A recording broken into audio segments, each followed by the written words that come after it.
Prime Minister Modi terms the President's address visionary, says it has given direction to the nation.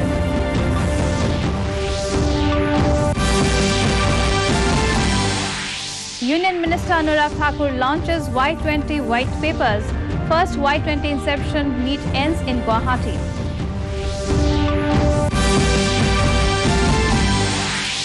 Defence Minister Rajnath Singh addresses election rally in Tripura. Voting by postal ballot begins today.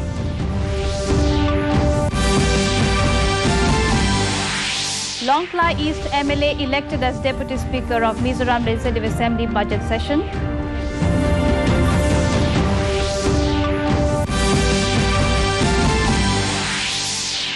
And India sends emergency relief assistance to earthquake-hit Syria. Good evening and welcome to Northeast News Bulletin. This is Sukanya Bharadwaj bringing to you the stories in detail. Starting with national news first. Prime Minister Narendra Modi said the world is looking towards India with great hope and positivity as the country's credibility, potential and opportunities have increased significantly in recent years. While replying to the discussion on the motion of thanks to President Draupadi Murmu's address to the joint sitting of both houses of parliament in Lok Sabha, the Prime Minister termed the President's address visionary. He said the President has given direction to the nation and country's tribal communities are feeling proud. India's presidency of G20 is a moment of pride for the country, he added. Account भी दिया गया, inspiration भी दिया गया.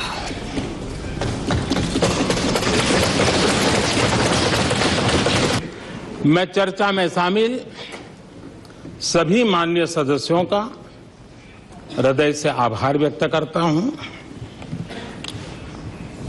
लेकिन मैं देख रहा था कल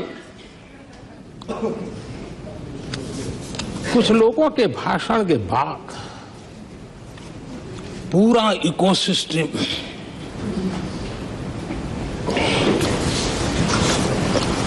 समर्थक उछल रहे थे और The Y20 inception meet in Guwahati, Assam ended today with the launch of white paper to draft an agenda for action on 5 identified Y20 themes by Union Minister Anurag Singh Thakur. As part of India's G20 presidency, the Y20 first 3-day meeting was held at Guwahati from 6th to 8th February. The inception meeting aims at consulting the youth of the nation on ideas for better tomorrow. During the launch, the minister said Y20 group would exemplify the youth-centric efforts and the Y20 summit would showcase policy measures ideated by the youth. He also thanked the government of Assam for encouraging the youth of the state to actively participate in the inception.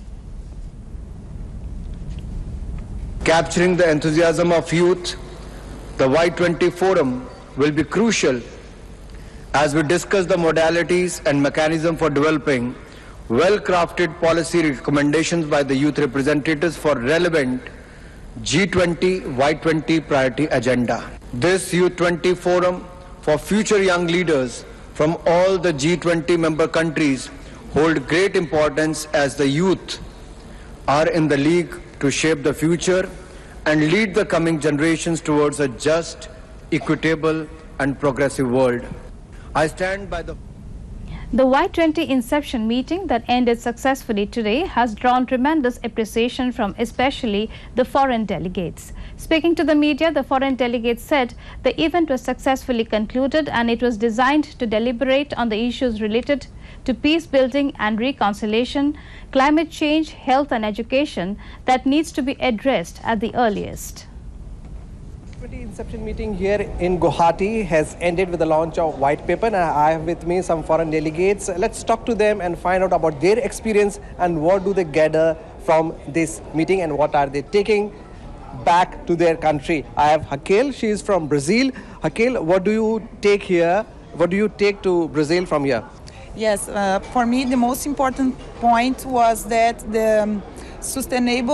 for sustainable development is important, the peace. Peace is the most important. Peace is most important? Yeah. Yeah. Peace is most important. So let's talk to another delegate, and she is? My name is Sopem. I'm from Manipur, but I'm representing here as a delegate from Indonesian Embassy. So what do you gather from this meeting? Okay, so for me, the most important thing is a platform like this, Y20, it gives us, the youth, the platform to engage in a critical way, critical thinking. It gives us a platform to think critically. And also, I would like to thank the government, Assam government, for outdoing themselves in accommodating the delegates from India as well as from the abroad here. Meanwhile, preparations are on in full swing to host the upcoming G20 events in Manipur. Chief Minister N. Biren Singh today visited the Sanghai Ethnic Park in Bishnupur district along with cabinet ministers, MLAs and senior officials to take stock of the final preparations for the G20 events which will be held in that venue next week. Taking to Twitter, he said, the Sanghai Ethnic Park symbolizes peaceful coexistence among different communities in the state and stands as an ideal spot for the event. Sharing pictures in his social media, the Chief Minister shared that he caught a glimpse of some migratory birds in Loktak Lake during the visit. In Tripura, Defence Minister Rajnath Singh today took part in an election campaign ahead of State Assembly elections 2023. He addressed the Vijay Sankalp rally at Rajnagar in South Tripura. The State Chief Minister Dr. Manik Saha expressed happiness over the massive response and enthusiasm among people during the Vijay Sankalp Jan Sabha. It may be mentioned that a total of 259 candidates are in the fray for 60 seats in the state. मैं वहां बैठी माताओं बहनों से पूछना चाहता हूं कि पहले की अपेक्षा त्रिपुरा बदला हुआ लग रहा है कि नहीं लग रहा है। मैं वो माताएं बहनें उनसे पूछना चाहता हूं। Meanwhile, postal ballot voting started across the poll-bound state today and shall continue till 12th February. A restricted set of voters are exercising the postal voting method, which includes officials assigned for poll duty, security personnel, police drivers, teachers and government employees.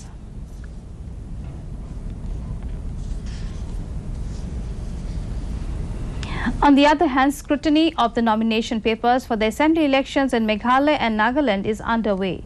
Candidates can withdraw their names till Friday. The two states will go to polls to elect their 60-member new assembly on 27th of this month. Chief Electoral Officer of Meghalaya F.R. Karkhongor has said a total of 379 candidates, including 37 women, have filed their nominations. All 60 sitting MLAs, including Chief Minister Conrad K. Sangma, Speaker Medba Lindo and Leader of the Opposition Mukul Sangma, have submitted their papers seeking re-election.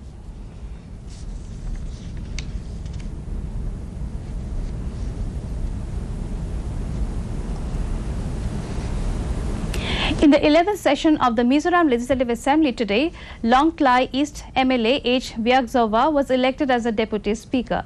The second day of budget session started with questions and answers, where the first question was led by Lungle South MLA Dr. K. Wachunga to Irrigation and Water Resource Minister Lalrin Sanga.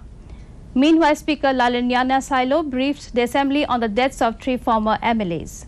House Leader Chief Minister Zoramthanga was invited to speak on the death of ex-Deputy Chief Minister Lalring Thanga, R. Khopui Thanga and ex-MLA Larin Mawia.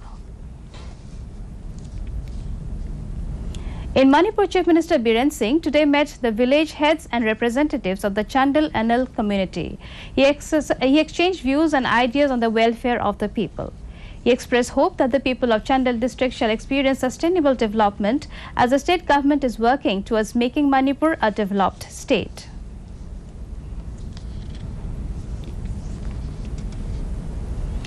In other news, the Reserve Bank of India has increased the repo rate by 25 basis points to 6.5%. Since May 2022, the RBI has increased the repo rate by 2.5%. Announcing the final bi-monthly monetary policy review, RBI Governor Shaktikanta Das said standing deposit facility rate has been revised to 6.25% and marginal standing facility rate and bank rate revised to 6.75%.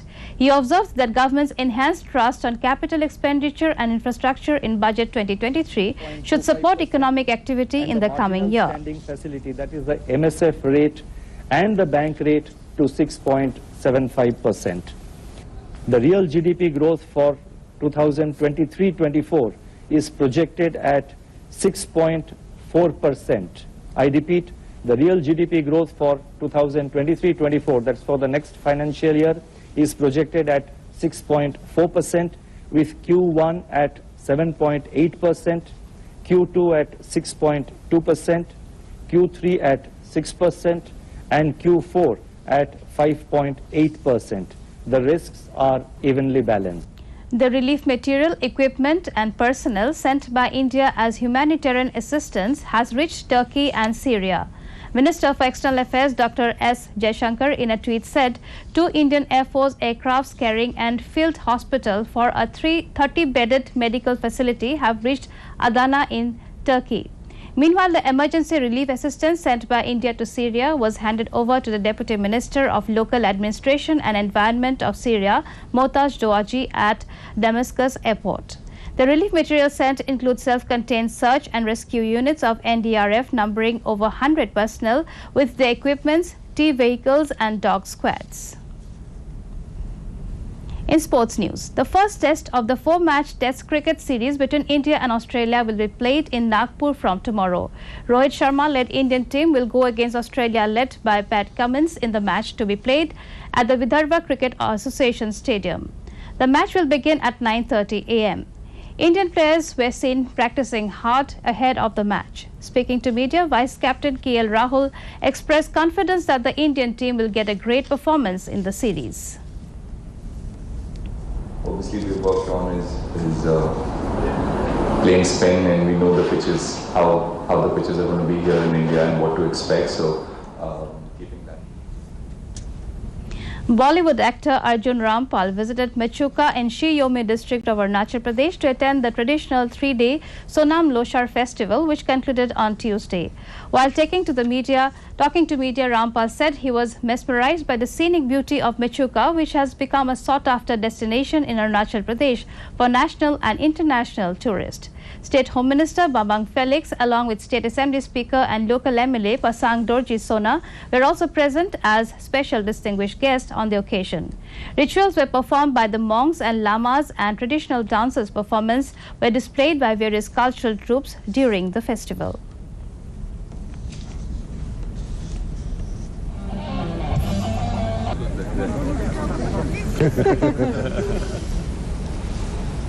To end the news, the main points once again. Prime Minister Modi terms the President's address visionary, says it has given direction to the nation.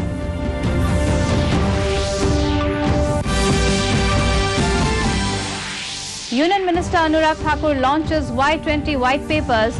First Y20 inception meet ends in Guwahati.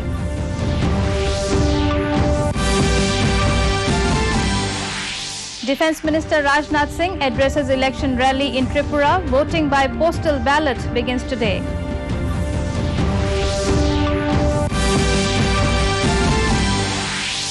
Longklai East MLA elected as Deputy Speaker of Mizoram Legislative Assembly budget session.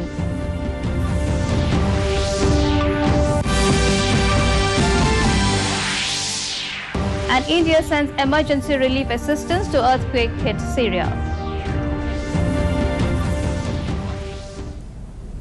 That brings us to the end of this evening's bulletin. Thank you for tuning in. Namaskar.